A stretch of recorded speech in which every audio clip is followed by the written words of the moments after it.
What's new? When will the coronavirus peak in Ohio? 3 News talks exclusively to the head of Metro Health. We'll also get his take on whether or not Ohio might actually be able to avoid the surge. We're watching thunderstorms that are firing off to the northwest of us. These are going to be rolling through northeast Ohio tonight, bringing us a chance for severe weather. Also, troopers are taking on their new roles to serve their communities. How they're making sure people who need food get it.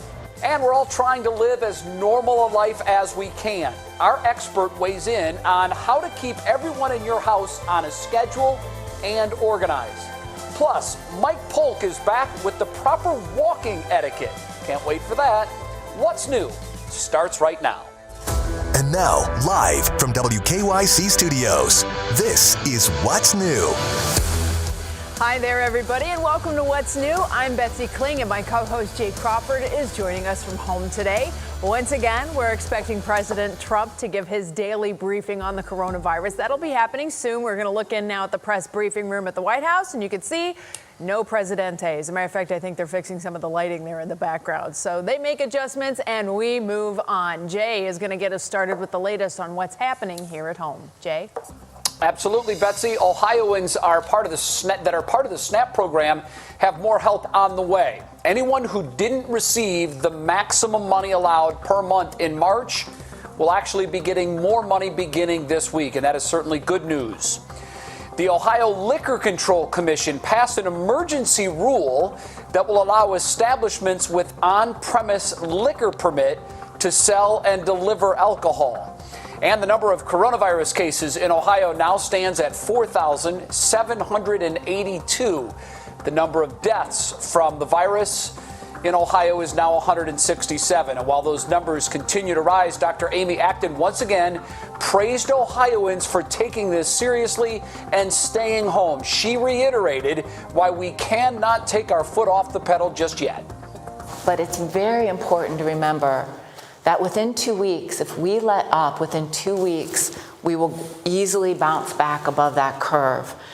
Vitally, vitally important, Ohio. You've done this. You're winning the war to protect our scarce resources and keeping our hospitals being able to deal with this. But the second we let our foot off the gas, the second we are no longer that Category 3 hurricane, it can pick up wind again and we can be a Category 5. Something else the governor is trying very hard to prevent is a massive coronavirus outbreak in our state prisons. It's not always easy for inmates and officers to maintain that proper physical distancing. So Governor DeWine has recommended 167 inmates be considered for early release. Laura Queso has more on that story. Yes, and the governor is looking at 2 groups to be released early. Right now, he's recommending the release of 26 inmates ages 60 and older with a pre-existing medical condition and inmates who've served more than 50% of their sentence. Also, 141 inmates who have a release date on or before July 13, 2020. Now, these inmates have been screened out. The governor says he will not release sex offenders or those who've been involved in homicide-related offenses, kidnapping, abduction, and domestic violence, to name a few. And they are all at minimum security prisons. Prisoners in these facilities live in what's called open bays, with 80 to 300 people in a large open room. They sleep in bunk beds with 3 feet or less between them. Because of this setup, this is where we have the potential for the fast spread of COVID-19. The governor has also asked judges and prosecutors to waive the 60-day notice for early release so that the recommendation can go directly to the parole board. And we're told that victims will be notified. They will also have the opportunity to have their voices heard in all of this. Laura Queso, 3 News. And of course, we'll have more on that coming up at 6 o'clock on What Matters Most. But for now, we're also keeping a very close eye on storm potential here in Northeast Ohio. Jason Fraser is covering weather for us tonight at his house. And Jason, things are getting intense off to the northwest of us. Yeah, they certainly are. Already we're getting reports over in the Green Bay area of some golf ball sized hail. Now, I have some concerns about this storm that is going to be moving from the Green Bay area into our area. And here are my concerns for tonight.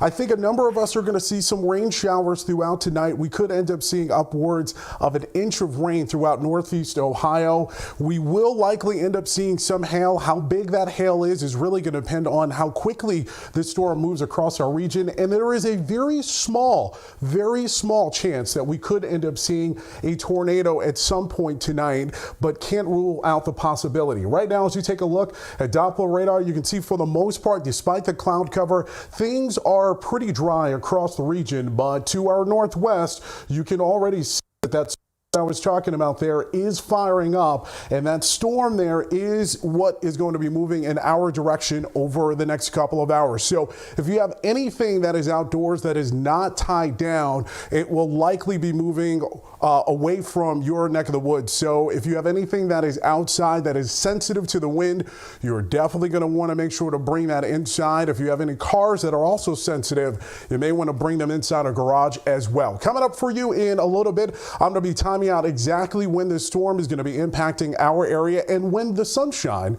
will return. Betsy? Well, to keep in mind also, there was just a severe thunderstorm watch issued for Michigan. That's where those storms are firing right now. That expires at 10 p.m., so you can kind of then move things beyond that. So we're looking about that midnight hour, as Jason mentioned. Thank you so much, Jason, for that update. Well, law enforcement officers have a duty to protect and serve, but some are finding new ways to do just that.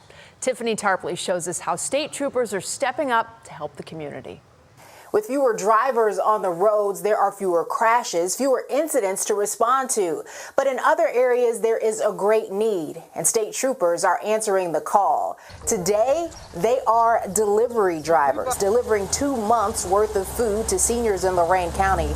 They're also assisting with food banks in Medina County and reading virtually to students in Ashland. As we all know, COVID-19 is shifting so much in our everyday lives, and it's the same for the Ohio State Highway Patrol. We're used to hazards that we can see. This is one that none of us, saw coming or can currently still see. So dealing with that, that type of hazard and threat and challenge has been something for all of us to overcome. But we're all pulling together. Sergeant Ray Santiago says they are taking steps to stay safe while helping others, and everyone coming together has truly been inspiring. They are living by the hashtag #InThisTogetherOhio. The sergeant says he believes they're going to be working like this for the foreseeable future. Tiffany Tarpley, 3 News. All right, Tiffany, thank you very much. Right now, let's get a check of the headlines making news at this hour. And for that, we go back to our WKYC studios and Russ Mitchell. Russ? Hey, Jay, good afternoon. Despite a stay-at-home order, voting is underway in Wisconsin. The state's primary was held after 2 courts ruled the election could not be postponed. Recent polls there put Joe Biden ahead of Bernie Sanders. Acting Navy Secretary Thomas Modly has resigned. Motley told the ship's crew that former Commander Brett Crozier was, quote, either too naive or too stupid to be in command. This came after Crozier was relieved of his duties for asking for help as the coronavirus was spreading on the ship. Modly, by the way, graduated from Shaker Heights High School back in 1979. And we now have details of Thursday's drive-through food distribution by the Greater Cleveland Food Bank. This will take place in the Muni lot on South Marginal Road from 2 until 6. You must be pre-registered to get food, and you must stay in your vehicle. And that is all for now. See you at 5:30, Jay. All right, Russ, we'll see you in just a little bit. Straight ahead on What's New, 3 News' Monica Robbins gets an exclusive interview with the president of Metro Health. We'll hear his interesting thoughts on when he thinks the virus might peak here in Ohio, and also whether or not the state can avoid a surge. Plus, Stephanie Haney, live from her house to tell us what's clicking in Cleveland. Hi, Steph. Jay, a doctor has come up with an easy hack to keep our phones more clean when we have to be out of the house, and we are going to test it out. We've got that and more for you coming right up after this break on What's New.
Well, since the coronavirus first came to the U.S. and to the state of Ohio, a lot of folks have been focused on the surge, when it will happen, how many cases per day. Well, we have a new 3 News exclusive with Dr. Akram Boutros, the president and CEO of Metro Health Medical Center. He shared a new prediction about coronavirus cases here locally and for Ohio, and whether we can avoid a surge. Modeling done by the Metro Health system suggests the peak for COVID-19 in Cuyahoga County may be significantly lower in the number of infections than originally expected, and that the county could see sustained impact driven by clusters of infections rather than a single large surge. The leadership of Governor DeWine, Dr. Acton, and others have saved lives and radically altered the spread of coronavirus.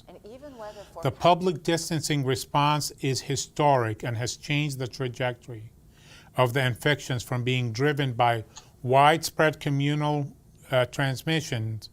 Instead, we have infections in clusters of people in close contact.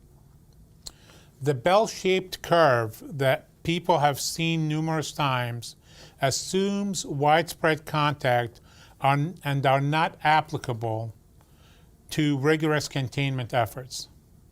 In contrast, the jagged sustained curve predicted by Metro Health's model are based on network effect and contact limitations. The models were developed to help Metro Health prepare for and respond to the COVID-19 epidemic in our community. The Metro Health models show new infections in Cuyahoga County gradually increasing until around late April, followed by irregular outbreaks in clusters throughout the year.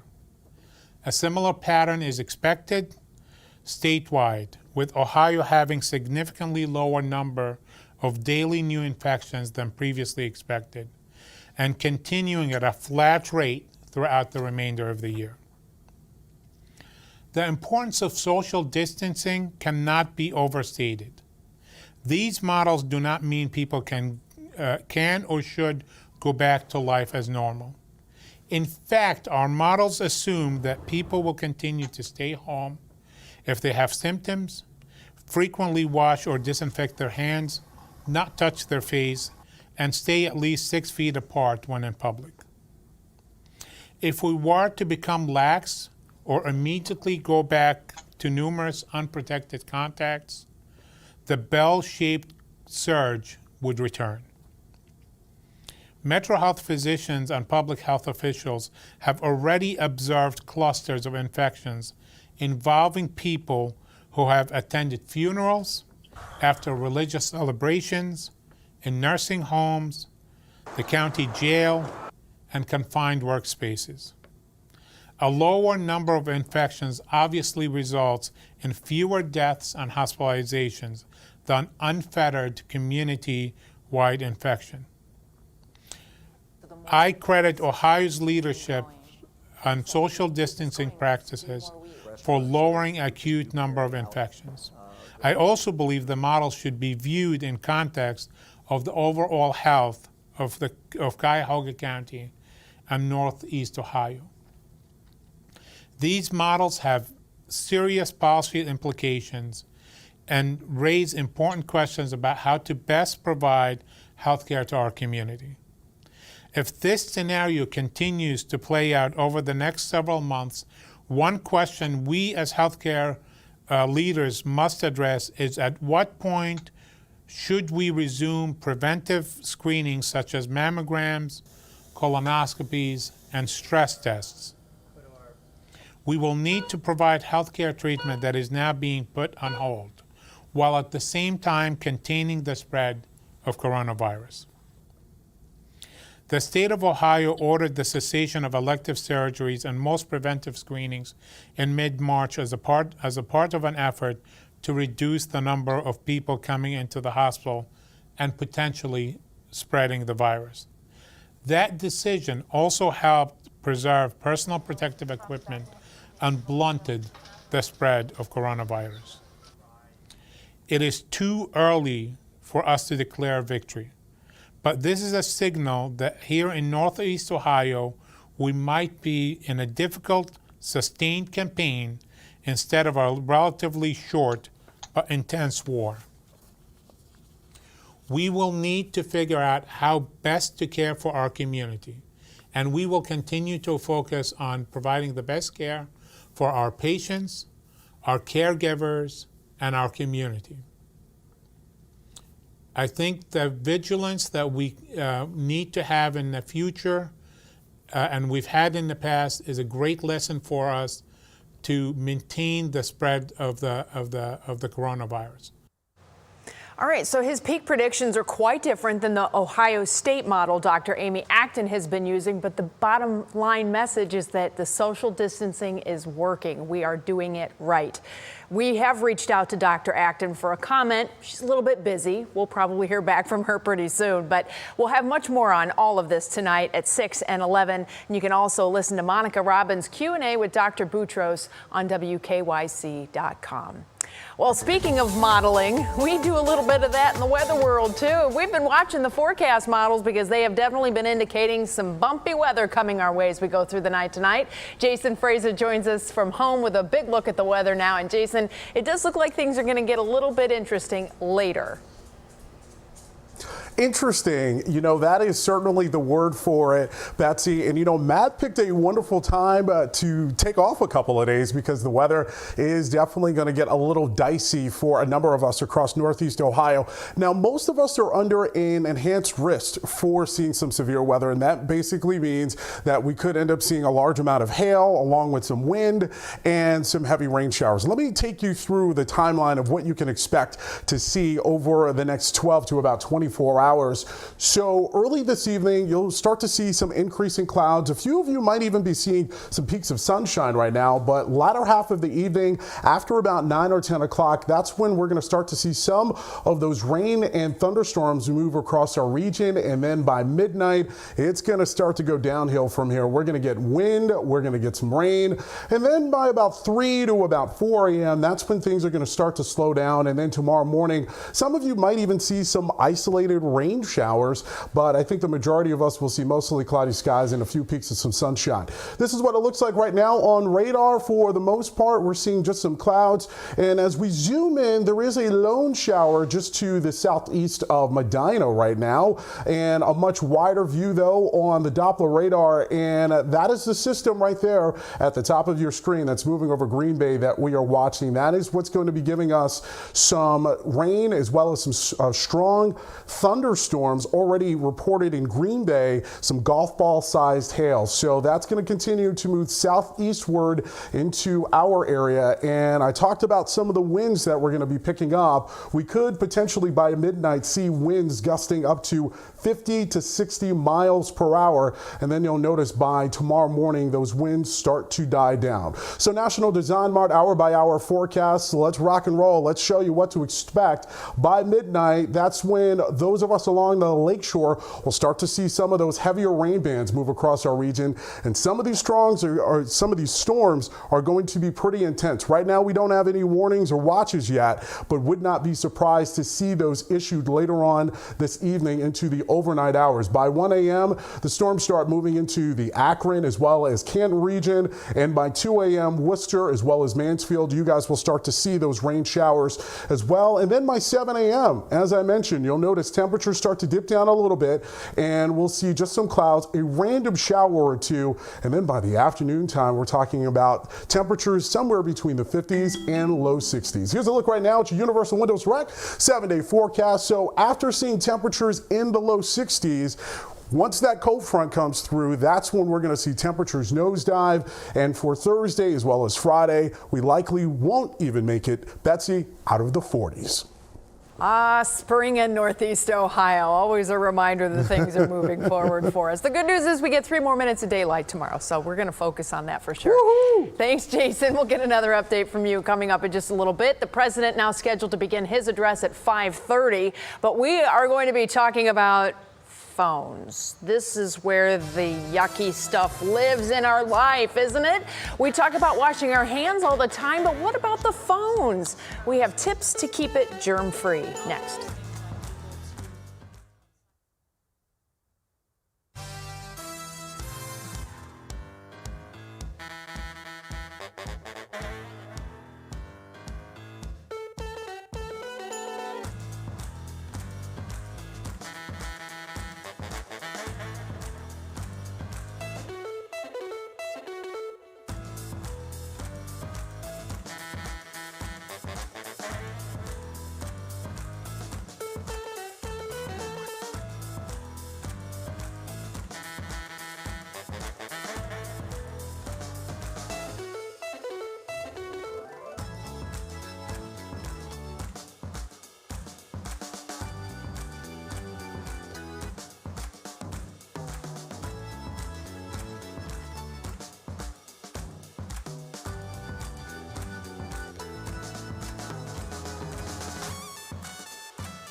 Welcome back to What's New. Time to see what Clevelanders are clicking on today. And for that, let's go to Stephanie Haney's place. Hi, Steph. Hi, Jay. We're starting off with some big changes to a paper we've all known for a long time as the Cleveland Plain Dealer after it had to lay off 22 journalists last week. And those changes are going to be coming to its coverage. According to the Plain Dealer News Guild, the paper has told staff they will no longer cover the city of Cleveland or Cuyahoga County, Summit County, or the state of Ohio. There will be just a few exceptions for critics and columnists, but for the most part, Plain Dealer's sister newsroom, Cleveland.com, will handle those areas. And the Plain Dealer will now cover these 5 counties: Geauga, Lake, Lorain, Medina, and Portage. Moving on now to talk about essential workers who do have to leave their homes, and also when we have to leave our own homes to do essential things. There's one thing we're always taking with us, and that is our phone. So a University Hospital's doctor stumbled upon this hack to keep her phone more protected. This is how you do it. At the end of the day, like many of you, I have a concern about bringing into the house all of the things that I used in patient care. So my scrubs, my stethoscope, my ID, and all of those things I'm able to leave outside of the home and not bring into my home except for my phone. About midway through the day, I decided to take my phone and cleaned it with an alcohol-based cleanser and put it into a plastic zippy like this. The next time my phone alerted, I was surprised to find out that I could use the texting features of the phone, the keypad features, and then also found out eventually that I was able to use the voice feature.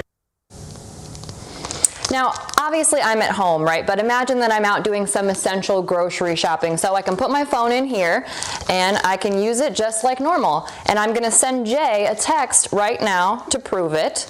Sending this through right now. Now, Jay, when this comes through, can you please read that out loud for us? It just did. It just came through. Did you typed it when it was in the bag, or you had it all ready to type and you just hit send? I typed it during the soundbite when it was in the bag, and then I hit send. Wow, okay.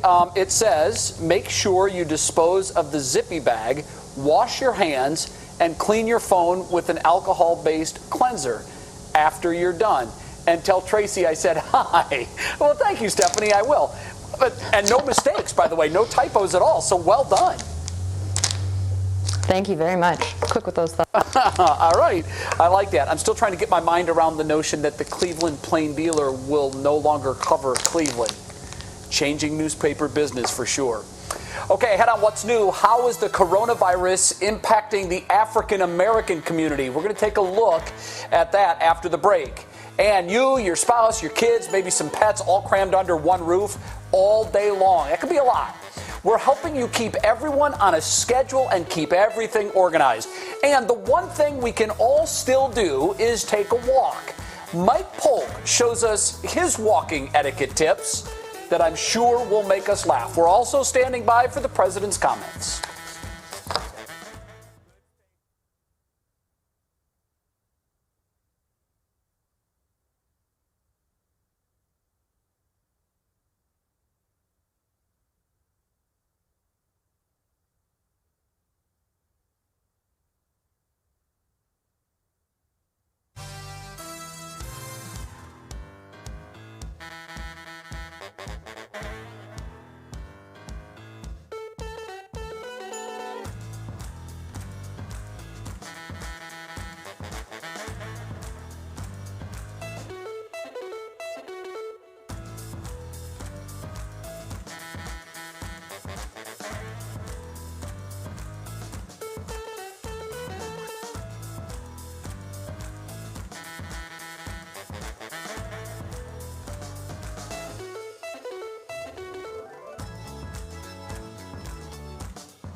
And now, live from WKYC Studios, this is What's New. And we welcome you back to What's New. I'm Jay Crawford, working from home. I can't believe it, Betsy. I'm already now into week number 3 working at home, and you would be so proud of me. This thing is a well-oiled machine. I have my printer. I have compute. Yeah, right. As soon as I say it, I'm gonna You've done it now. But so far, it's been okay. I mean, it's really incredible that I have a full-on TV studio in my house. But we're trying to make the most of our new normal, which is a term that I guess we're having to get more and more familiar with as the days go on. I know that at 5:30 we always like to tell a positive story, one that puts a smile on our faces, and I think you have a pretty good one to start us off here today. I definitely do. While we are still waiting for the president to make his address, we begin with the fact that second grade teachers from Powers Elementary in Amherst rode around their town for a carnival. They decorated their vehicles, they waved, they gave virtual hugs to their students. We so love hearing these stories. If you see something really awesome happening around you, will you text it to us? We would love to hear it. You can send us a text message at 216-344-3300. Just put the word heroes in the message and make sure you give us a good description of how that community is being, just embraced by, virtually embraced by our heroes. Jay? Yeah. That was a good one, Betsy. Thanks. Appreciate it. Here is the latest coronavirus headlines now here at 5:30. We focus on Ohioans who are part of the SNAP program. They have more help on the way. Anyone who didn't receive the maximum money allowed per month in March will get more money, and that will begin this week. So that's good news for those in need. According to the date released by Governor DeWine this afternoon, the number of cases of the coronavirus in Ohio now stands at 4,782. 162 people in the state of Ohio have died from the coronavirus. And the governor is also recommending that 167 inmates be considered for early release. This is an effort to prevent an outbreak from happening in the state prisons. All right, now to our top talker here at 5:30. Data in parts of the country show that African Americans are being infected with coronavirus at a much higher rate than other races. And for the first time yesterday, Ohio released case data by race. Brandon Simmons has been studying those numbers and explains how Ohio compares. Around the country, we're starting to see some startling data about how coronavirus is affecting black people per capita. The most glaring example being Louisiana, where 70% of people killed by coronavirus are black, even though black people only make up a third of the population. There are similar trends in other states and nearby in the city of Chicago. Here in Ohio, black people comprise 18% of cases, which is not bad, but still disproportionate to other races. Dr. Acton said Monday health departments are working to make sure no community is left behind. This is something that our local health departments on the front lines take very seriously. They're passionate about the social determinants of health and ensuring equity. Now, there's no single reason for why black people may be more affected. However, Chicago's Mayor Lori Lightfoot cited economic barriers that prevent social distancing. Dr. Acton also acknowledged there are huge health disparities around the country nationwide, and those existed even before coronavirus hit. I'm Brandon Simmons, 3 News. Well, we're also keeping a very close eye on severe weather potential for our area tonight. Jason Fraser is going to give us an update on that forecast from home. Hi, Jason. Hey there, Betsy, and hello, everybody. Yeah, tonight I'm in for Matt, and you know what? Matt picked a wonderful night to be off. He already told me he's going to be watching all of the thunderstorms that are going to be heading our way. So here are my big concerns for what is going to happen for tonight. So some of you are going to see some heavy rain showers at times. Would not be surprised to see this storm dump about an inch of rain. The other thing you're going to also see is some large hail. Already there have been reports that the system that is up in Green Bay has given that area some hail as well, some quarter-size hail, and can't rule out the possibility of a tornado also developing from this system as well. That tornado threat is low, but it is not zero. All right, so let's take a look at Doppler radar. You can see, despite the cloud cover, for the most part, we're not seeing any precipitation. Some areas are even reporting some sunshine as well, but do not be fooled by that. And that is all because the system that you see right there is going to be heading over the Great Lakes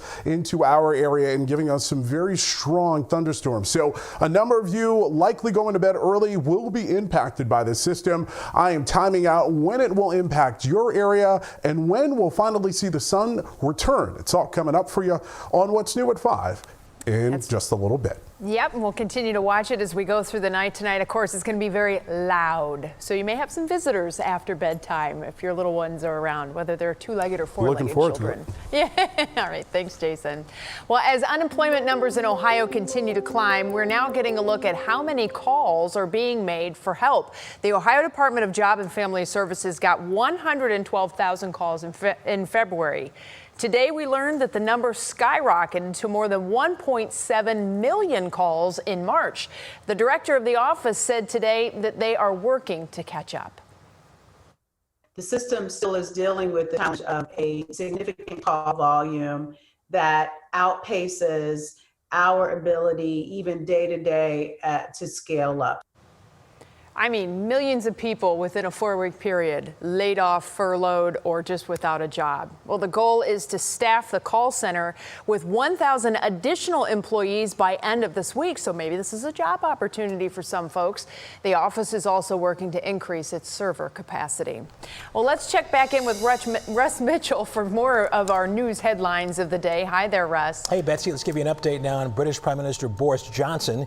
He is now in stable condition with the coronavirus. He remains in a London hospital intensive care unit and is receiving oxygen, but is not on a ventilator. Johnson's Foreign Secretary Dominic Raab has taken over his duties for now. In politics, Senator Sherrod Brown today endorsed Joe Biden for president. So far, 15 senators and 100 members of Congress have endorsed the former vice president. And nothing brightens a day more than flowers. And today, National Church Residence volunteers dropped off boxes of flowers for seniors in 5 of its senior housing communities in the Cleveland area. Those flowers came from Green Circle growers of Oberlin, and the good news here is every resident got a flower. Isn't that nice? I'm telling you, seeing the daffodils pop up and things starting to green up, it definitely kind of gives you a little bit of a feeling of joy. And since you control the weather, thank you, Betsy, for doing that. I'm gonna let Jason control the weather today. Okay. I'm totally fine with that. All right. Thanks so much, Russ. Appreciate it. I see how that works, Betsy. Rain's coming tonight, so that's Jason's department right now. Let him deal with that. I see what you did there. All right, it is that time again. We do it every day. It's our daily pop break, and today Stephanie Haney is going to tell us how the celebrities are dealing with the coronavirus. Singer Rita Wilson beat the coronavirus, and she's still singing the same tune.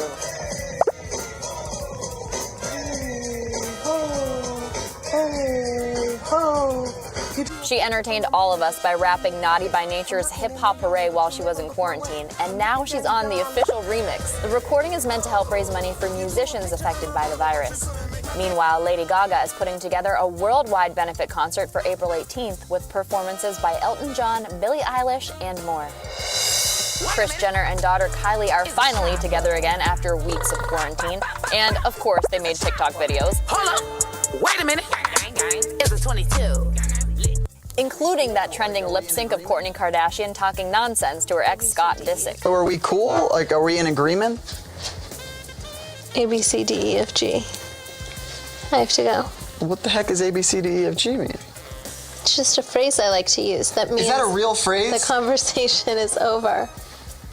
Surprisingly for some celebs, COVID-19 is bringing them closer together, like Big Bang star Kaylee Cuoco and husband Carl Cook. We're married for a year and a half, been together for almost 4 years, and this quarantine has forced us to actually move in together. It's been great for our relationship, and we like each other, we realize, which is even better. Good. Cuoco told Jimmy Kimmel the couple has an unconventional marriage and basically live separate lives, except for right now.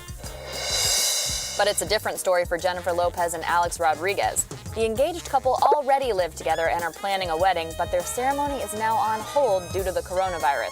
J.Lo told Ellen DeGeneres they're in a holding pattern and they'll just have to wait it out. For now, Lopez is the one helping all 4 of their kids with their homework. And do you find it easy, or are you looking at it like, what is this?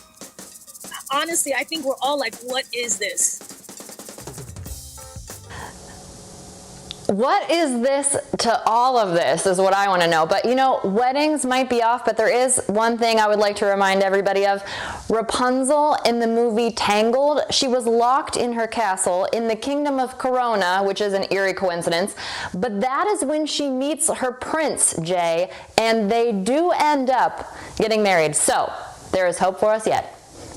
Well, maybe there's a storybook ending for all of us in this dark time right now. We're all looking forward to that. We certainly hope there is. Stephanie, thanks. We appreciate it. We'll see you soon. Coming up on What's New, we're still awaiting President Trump's daily coronavirus news briefing. Also, your house by now probably transformed into an office or a school or both. We talked to an expert about how to keep a schedule for everyone and make sure everything is organized. That's when What's New comes right back.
All right, well, we did get the 2-minute warning for the president's address, so that's coming up quickly. But, Jason, we want to make sure folks are alerted to the idea that severe weather is possible tonight.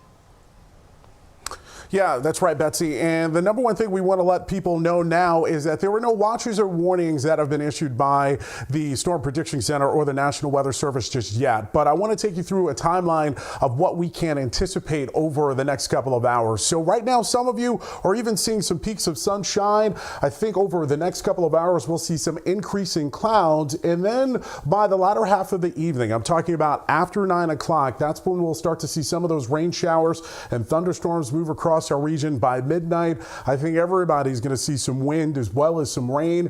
And then by about 3 to 4 a.m., that's when we're going to start to see things die down just a little bit. And tomorrow morning, there'll be an isolated rain shower along with some sunshine. Betsy, I understand we have some break. All right, we'll put the rest of that forecast together for you coming up on What Matters Most. But right now, the president is addressing the nation. New Jersey, we support them fully.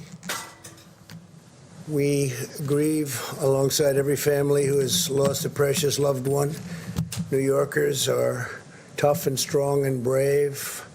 New Jerseyites are tough and strong and brave, and they're being hit very hard right now.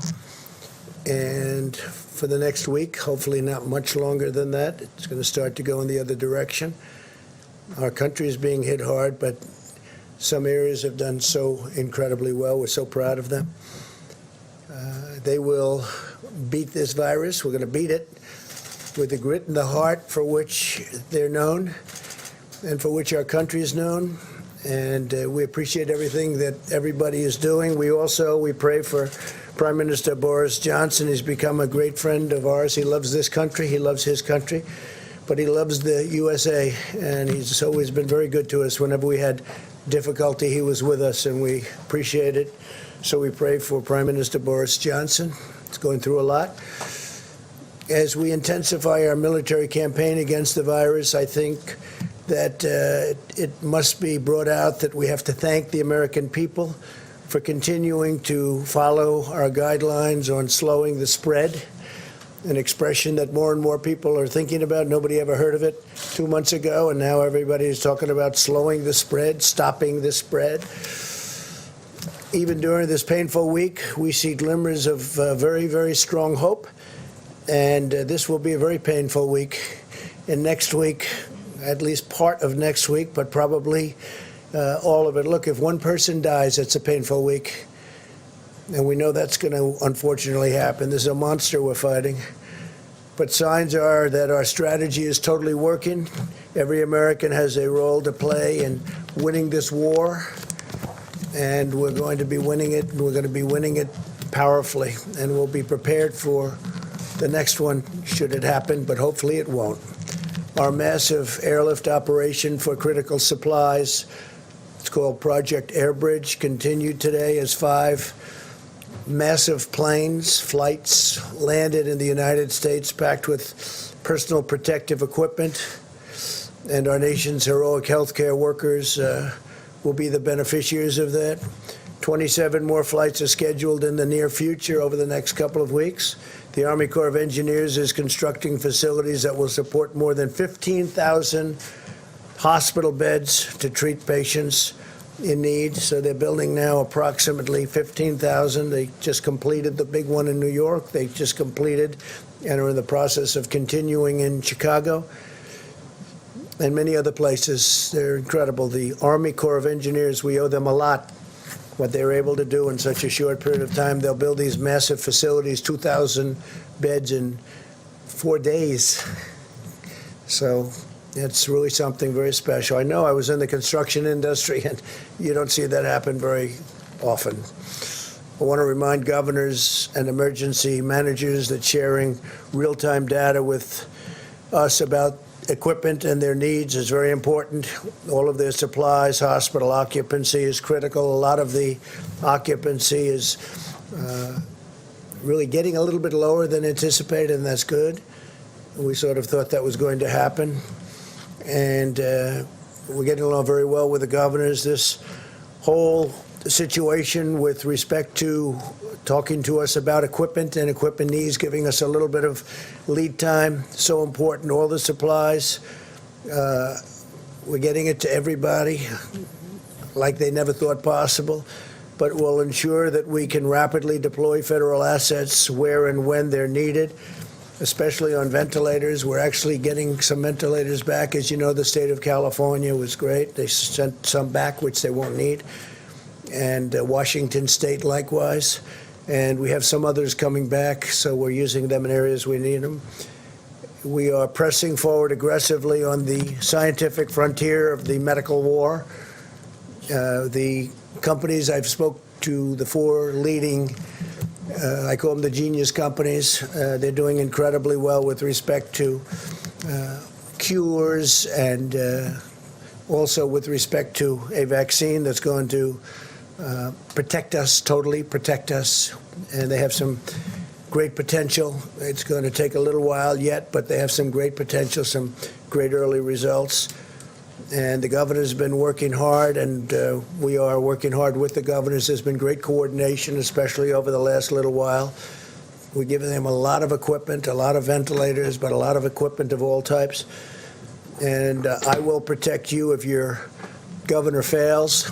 If you have a governor that's failing, we're going to protect you.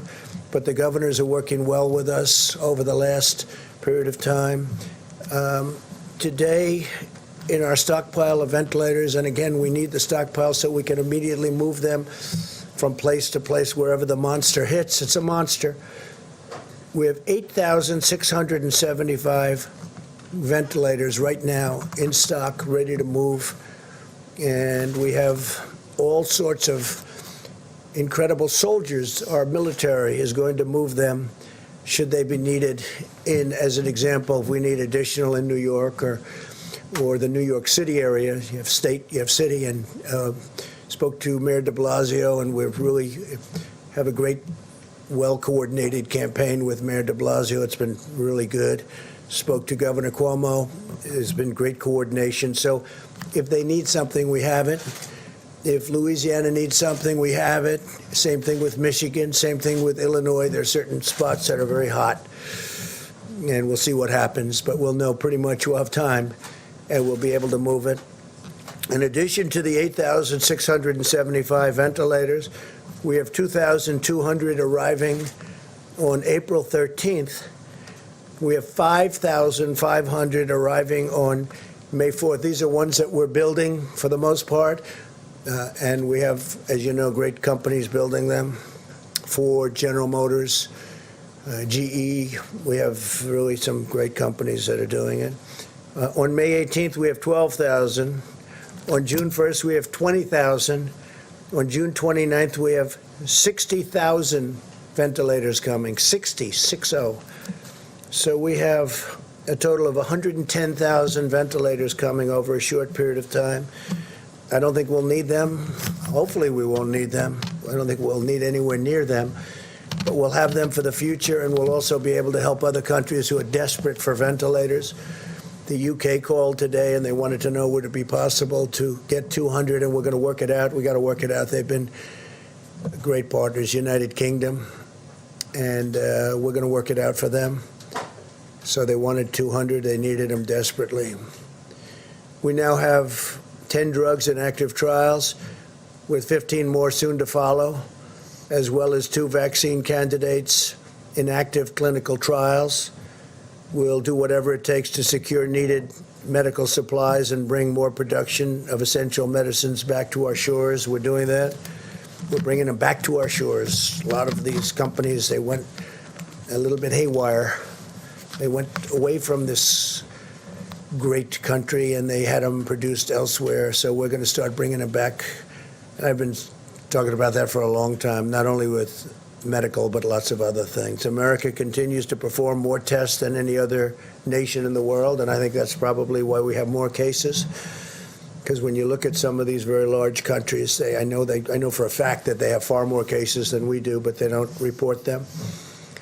We've performed 1.87 million tests to date, so that's 1,870,000 million tests. Think of that, 1,870,000 tests to date. And now we're performing them at a level that nobody's ever seen before. As we announced yesterday, CVS testing sites in Georgia and Rhode Island will be using Abbott Labs' rapid 5-minute test. We're down to now 5 minutes. It's a 5-minute test, so that people can get their results back very quickly.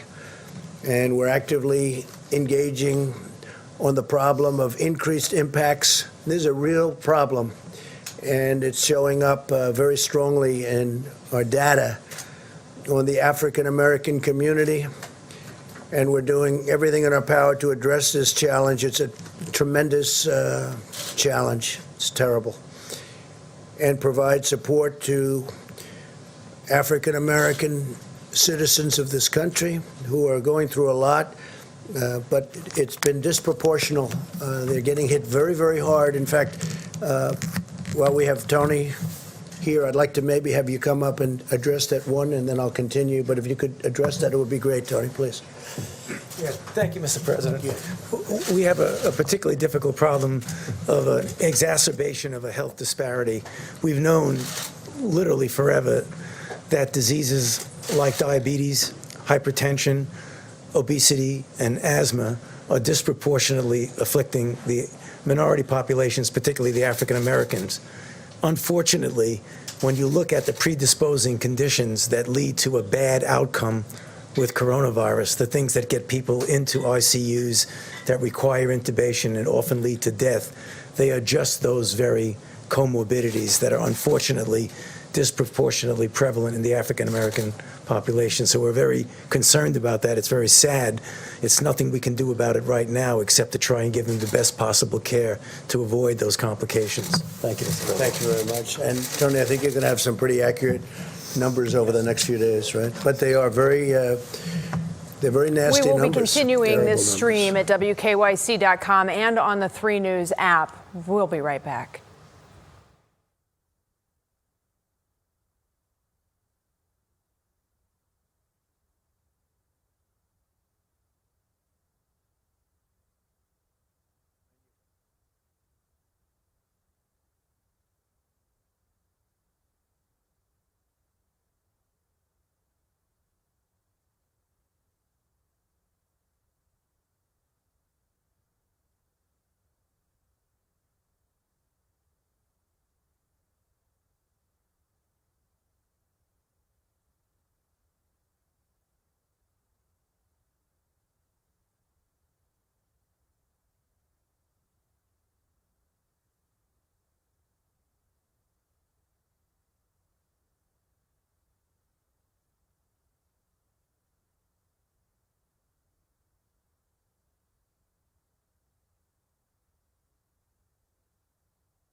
All right, we say goodbye with our Worth the Watch, and this one's a nice one. A local designer at Stofka Creative decided that Governor DeWine and Dr. Amy Acton needed their own theme song, so they came up with one to the tune of Laverne and Shirley. Here's just a small snippet of it.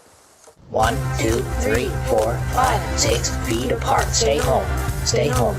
How's about we coordinated? We're gonna do it. Give us any cure, we'll take it. Offer us your hand, we'll shake it. We're gonna make those things pull through. Doing it all right. Nothing's gonna make us work now. All right, Betsy, you know you've made it when you've been immortalized as a cartoon character. Does that sound familiar? Oh, it does. Yeah, well, I don't know about making it in that regard, but certainly it's nice to be able to laugh a little bit and have some fun. Yeah, I like that a lot. Very cool. Well, that's it for today. Thanks for watching What's New. We're back tomorrow at 5 o'clock, and we certainly hope you join us then. Betsy, we'll see you then. All right, Jay, sounds good. What Matters Most with Russ and Laura starts right now.